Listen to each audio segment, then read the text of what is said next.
बहुत समय पहले की बात है। एक सुंदर और समृद्ध गांव में एक युवक रहता था। वह युवक सुशील और बहुत ही मेहनती था। जब उसकी उम्र शादी के लायक हो गई तो उसके माता पिता ने उसके लिए एक सुंदर और संस्कारी लड़की ढूंढ निकाली। लड़की का परिवार भी बहुत प्रतिष्ठित था और दोनों की शादी तय हो गई। सगाई के बाद जब विवाह की तारीख निकाली गई तो लड़की वालों ने लड़के वालों के सामने एक बहुत ही अजीब शर्त रख दी। उन्होंने कहा, हमारी एक शर्त है, बारात में कोई भी बूढ़ा व्यक्ति जो कि 60 साल से ऊपर का होगा नहीं आना चाहिए। सारे बाराती जवान हों, बूढ़ा उसमें कोई भी ना हो। लड़के वालों को तो यह शर्त थोड़ी अजीब लगी, लेकिन उन्होंने सोचा शादी का रिश्ता है, टूटना नहीं चाहिए, इसीलिए उन्होंने उनकी बात मान ली। उन्होंने गांव के सभी बड़े बुजुर्गों से हाथ जोड़कर निवेदन किया वे बारात में ना आए। लड़के का दादा, जो कि अपने पोते से बहुत ज़्यादा प्रेम करता था, यह बात जब उसे पता चला तो उस बहुत दुखी हुआ। वह नहीं चाहता था कि अपने पोते की शादी में शामिल ना हो। वह हर हालत में अपने पोते की शादी में शामिल होना चाहता था।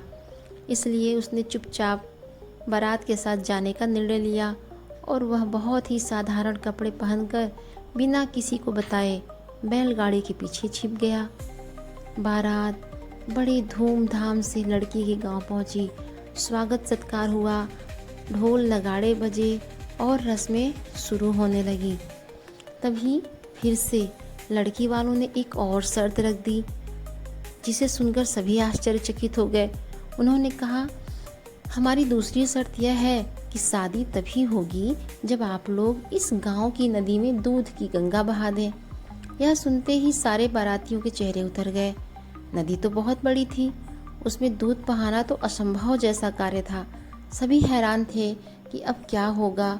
कुछ समय सभी लोग चुपचाप बैठे रहे, कोई किसी से कुछ नहीं बोल रहा था। लेकिन तभी एक व्यक्ति ने कहा, जो कि बाराती था, उसने सबको राय दिया कि अब हमें यह शादी नहीं करनी चाहिए, यह रिश्ता हमें यहीं तोड़ देना चाहिए।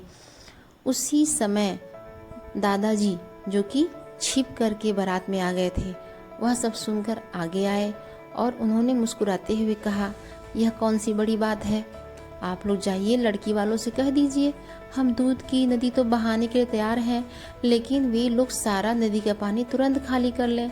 जब नदी में पानी नहीं रहेगा तो हम लोग दूध बहा देंगे उसमें।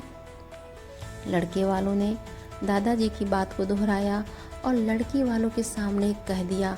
यह सुनकर लड़की वालों को तो जैसे एक झटका लग गया। वे समझ गए कि यह उत्तर किसी अनुभवी और बुद्धिमान व्यक्ति ही दे सकता है और वे शर्मिंदा हो गए। लड़की के पिता ने हाथ जोड़कर कहा, हमें माफ़ कर दीजिए, हमसे तो बहुत बड़ी भूल हो गई। वास्तव में शादी जैसे महान अवसर पर बड़े बुजुर्गों का आशीर्वाद और मार्गदर्शन बहुत ज़रूरी है। आपने तो हमारी आंखें खोल दी। इसके बाद गांव में सभी लोग बुजुर्ग को आमंत्रित करने लगे। दादाजी को सबके आगे बैठाया गया और उनका अच्छे से खातिरदारी किया गया। विवाह बड़े ही हर्षोल्लास और धूमधाम से संपन्न हुआ। इस कहानी से हमें यह शिक्षा मिलती है, बुजुर्गों के अनुभव और बुद्धिमानी जीवन की बड़ी से बड़ी समस्याओं को भी हल कर सकते हैं। किसी भी कार्य को करने में उनके सलाह को नज़रअंदाज नहीं करना चाहिए, विशेषकर विवाह जैसे महत्वपूर्ण अवसर पर।